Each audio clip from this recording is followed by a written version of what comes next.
大家武林研究室嘅觀眾大家好啊！咁今日喺我身邊嘅就係我師兄郭永超師傅啦，咁樣咁問下你先，今日哇好場面盛大啊！咁由你簡單介紹一下啦。係今日咧就係我哋因為慶祝呢個天后寶誕同埋我哋18鄉大旗嶺青年團嘅開幕儀式，咁啊同埋我哋呢個麒麟山莊武術會，咁啊跟住開館儀式，咁樣一齊咧做呢個儀式啊，麒麟開光啊，祖師白眉祖師開光啊，希望將呢啲傳統嘅文化發揚光大，喺香港所有嘅朋友觀眾啊嚟到多啲認識下我哋呢啲客家白眉派嘅傳統文化。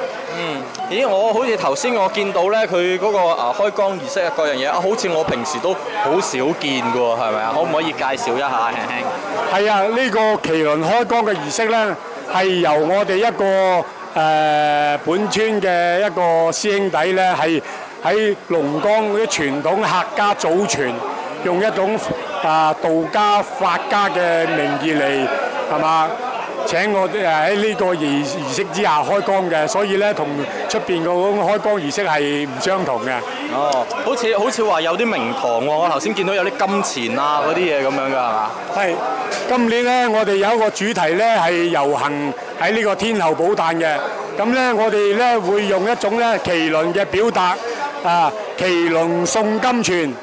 金錢就吉祥如意咁樣樣，係嘛？希望各位都身體健康，如意吉祥。咁啊，麒麟係我哋一個隨長嘅一個動物。啱，冇錯冇錯。咁好多謝郭師兄嘅邀請啦，郭師傅今日嘅邀請啦。咁就好歡迎大家收睇武林研究室啊，繼續。好多謝武林研究室陳一后好多謝你。